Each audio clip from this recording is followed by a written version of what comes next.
सुप्रभात। कण कण में व्याप्त है भगवान। यह हमारी आज की आध्यात्मिक चर्चा का विषय। कण कण में व्याप्त है भगवान। संतों का उद्देश्य है अज्ञानता रूपी अंधकार से मानव मात्र को निजात दिलाना है। तो ये जो परिपूर्ण परमात्मा, ईश्वर, अल्लाह, काल पुरुष, निराकार, वाहेगुरु, गॉड है, जैसे अनेक नामों से संबोधित किया जाता है, ऐसे प्रभु परमात्मा ईश्वर का बोध सभी हासिल करें ताकि हर आत्मा का कल्याण हो। इसी उद्देश्य से संत स्थान स्थान पर सत्संग के माध्यम से मानव मात्र को संदेश देते हैं कि हे इंसान, तू अपने मूल स्वरूप घटवासी ईश्वर की जान ले। अपने मूल स्वरूप घटवासी ईश्वर को जान ले, इसके साथ नाता स्थापित कर ले। इस संदेश को सुनकर अनेक मानव संतों के संपर्क में आकर बुझे हुए दीपकों की भांति रोशन होते चले आ रहे हैं। इस प्रकार अनेक भ्रांतियां मिटती चली जाती हैं। लेकिन अगर संसार में देखें तो दिखता है कि अभी कितना बड़ा अंधकार का फैलाव है, जहां अभी भी विपरीत मान्यताओं से युक्त इंसान विचरण करते हैं। शाश्वत को क्षणभंगुर मानते हुए उसकी कदर नहीं करते और क्षणभंगुर को हमेशा रहने वाला मानकर उसकी विशेषताएं देते चले आ रहे हैं। इसी तरह पुष्ट दर पुष्ट अज्ञानता का अंधकार कायम है। अनेक कर्म कांडों में इंसान लिप्त रहता है, सच्चाई से अवगत नहीं है। इंसान आज चल तो रहा है, जैसे किसी कहने वाले ने कहा कि कोई आ रहा है, कोई जा रहा है, परंतु कोई पहुंच नहीं पा रहा है जिसको वो पहुंचना मान रहे हैं। वो भवसागर होता है जिसमें डूब जाते हैं। महापुरुषों ने तो निराकार प्रभु के गुणों का बखान किया है कि कण कण में व्याप्त, जर्रे जर्रे में है। लेकिन मानव इसे महदूद कर देता है। संत परिपूर्ण परमात्मा ईश्वर निराकार का बोध हासिल करने को कहते हैं,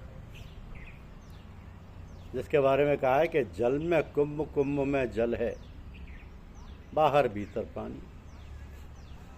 जल में कुंभ, कुंभ में जल है, बाहर भीतर पानी।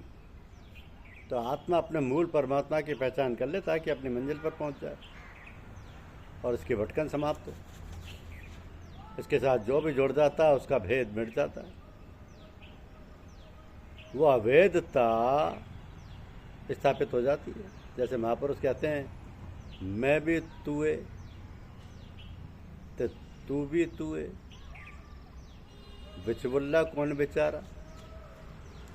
अर्थात मैं तू ही हूँ और तू भी तू ही है, फिर मेरा अस्तित्व ही कहाँ है। इसी अभेदता के कारण ऐसे रिश्ते बनते हैं।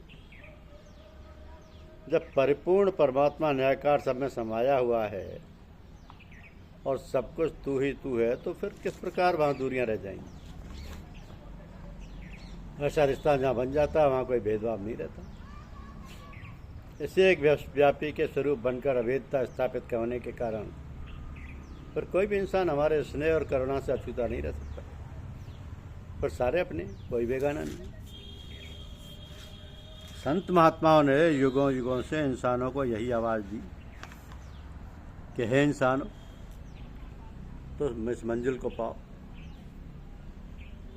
इस हकीकत को जानो ताकि संसार में विचरण ठोकरों से रहे तो तुम्हारा लोक सुखी और परलोक सुहाना होता चला जाए। ग्रंथों में पढ़ तो रहे हैं कि हे इंसान, इस बेहद की पहचान कर, ऐसे भाव से युक्त होकर संसार में विचरण करके सब अपने हैं, कोई पराया, कोई बेगाना नहीं। नफरत की बजाय प्यार से युक्त होकर जीवन जियो, मानवता और इंसानियत का पालन करो, यही सच्चा धर्म है। तो धर्म का संबंध दिनों से, स्थानों से, क्रियाओं के बाहरी रूपों से नहीं है, बल्कि धर्म का अर्थ है इंसानियत का पालन करना, मानवता के डगर पर चलना। प्यार, खलूस और भाईचारे की भावना से युक्त होकर संसार में विचरण करना। यदि प्यार के बजाय नफरत को महत्व दिया तो अपने ही हाथों से धर्म को मिटा रहे। इंसान धर्म के नाम पर लड़ने मरने को तो तैयार है, परंतु महापुरुषों के वचनों को अपने जीवन में स्थान देने को तैयार नहीं। तो धर्म को कौन बचाता है तथा धर्म को कौन मिटाता है? जो मानव सत्य, ईश्वर, परमात्मा को जानकर इसके ऊपर स्थिर हो जाते हैं, घट घट में इसको बसा हुआ देख लेते हैं, हर घट के लिए भलाई की कामना करते हैं, जिनके लिए प्रेम भाईचारा महत्वपूर्ण है, वही धर्म को बचाते हैं, जिंदा रखते हैं। जो इंसान इसके विपरीत भावना रखते हैं, विपरीत रास्ते पर चलते हैं, वही धर्म का सबसे ज़्यादा नुकसान करने वाले हैं। तो संत महात्मा यही संदेश देते हैं कि हे इंसान, इस हरि की दरगाह में तुम धर्मी और सच्चे इंसान तभी माने जाओगे जब तुम्हारे मन में नफरत के स्थान पर प्रेम होगा, तभी परमात्मा को प्रसन्न कर पाओगे। किसी ने कहा है कि जब तक इश्क ना होशी दिल विच रब ना होशी राजी। जब तक इश्क ना होशी दिल विच रब ना होशी राजी। तो जगे हुए दीपकों के साथ ही बुझे हुए दीपक भी जल उठते हैं। अगर कोई जलता हुआ दीपक नहीं है तो बुझे हुए दीपक बुझे ही रहेंगे, अंधकार ही अंधकार रहेगा। एक भी जलता हुआ दीपक अनेक बुझे हुए दीपकों को जला सकता है, जबकि हजारों बुझे हुए दीपक मिलकर भी एक बुझे हुए दीपक को नहीं जला सकते। इसी प्रकार जब हम ज्ञान रूपी जले हुए दीपक के साथ स्वयं को छू लेते हैं तो हम भी जल उठते हैं, हमारे बंधन टूट जाते हैं और मानवता स्थापित हो जाती है। तभी हम रोशनी फैला सकते हैं। रोशनी फैलाना आवश्यक है जिससे अंधकार मिट सके। संत यही संदेश मानवता मात्र को यह देते हैं, मानव मात्र को, कि वे सत्य को जाने, ऐसे सत्य को जो बदलता नहीं, सदा एक रस रहता, शाश्वत है। इस सत्य को जानने से ही वे धर्म के मार्ग को समझ सकते हैं, मानवता की डगर पर चल सकते हैं, प्रेम व करुणा को जीवन में विशेषता दे सकते हैं तथा भाईचारे की भावना से युक्त होकर विश्व में भाईचारे की स्थापना के लिए योगदान दे सकते हैं। संत अज्ञानता रूपी अंधकार को मिटाने के लिए संसार में आते हैं और यही संदेश देते हैं कि हे मानव, तुम अपने मूल स्वरूप की पहचान कर ले, प्रभु से नाता स्थापित कर ले। भगवान ने तुम्हें जो कुछ भी दिया है वो लाभ उठाने के लिए है, अतः प्रत्येक वस्तु तथा परिस्थिति का सदुपयोग करके उससे लाभ उठाओ। सबसे अधिक मूल्यवान वस्तु है समय। मृत्यु आने पर एक क्षण का भी समय नहीं मांगे नहीं मिलता, अतः जीवन के एक एक क्षण का सदुपयोग करो, एक एक श्वास का समय कल्याण में मार्ग में लगाओ। समय का सर्वोत्तम सदुपयोग है आलस्य प्रमाद को छोड़कर भगवान का मंगलमय स्मरण करते हुए प्रत्येक कर्तव्य कर्म को भगवान की पूजा सेवा के भाव से करना। अनर्थकारी और व्यर्थ साहित्य, सिनेमा, ताश आदि खेल, व्यर्थ निद्रा, व्यर्थ वार्तालाप आदि में समय खोना उसका दुरुपयोग है। पाप कर्मों में समय लगाना तो दुरुपयोग ही नहीं, अपितु समय के साथ शत्रुता करके अपने विनाश को बुलाना है, अपने विनाश को बुलाना है। तो समय को जितना संभव हो सके ईश्वर भक्ति में लगाओ, परमात्मा की याद में लगाओ। सदाचारी गृहस्थ ही श्रेष्ठ संत होते हैं। एक दिन कोलकाता के एक दक्षिणेश्वर मंदिर के कुछ साधु सन्यासी श्री रामकृष्ण परमहंस के सत्संग में पहुंचे। एक सदगृहस्थ स्वामी जी के सानिध्य में रहकर पिछले काफ़ी समय से साधना कर रहा था।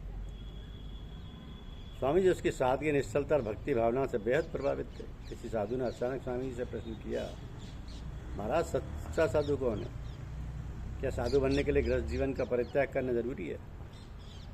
ये प्रश्न सुनकर परमहंस जी ने अपने बगल में बैठे हुए सफ़ेद वस्त्रधारी उस गृहस्थ साधक की ओर संकेत करते हुए सन्यासियों से कहा, ऐसे देखिए, ये परिवार के बीच रहते हुए भी सच्चा साधु है, क्योंकि इसने अपने मन, प्राण और अंतरात्मा पूरी तरह ईश्वर को समर्पित कर दी। ये सदा भगवान का चिंतन करता है, ये बीमार और वृद्धों में भगवान के दर्शन कर उनकी सेवा करता है। मैं तो सदाचारी गृहस्थ को ही सबसे श्रेष्ठ संत मानता हूँ। तो परमहंस जी ने कहा, साधु को कंचन और कामनी से दूर रहना चाहिए। उसे प्रत्येक नारी में माता और बहन के दर्शन करने चाहिए। कल क्या खाऊंगा, क्या पहनूंगा, इसकी उसे तनिक भी चिंता करने की ज़रूरत नहीं है।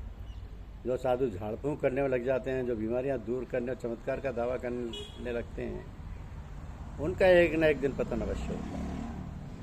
घर छोड़कर साधु बनने वाले को भगवान के भजन और सेवा परोपकार में ही रत रहना चाहिए। धन्यवाद।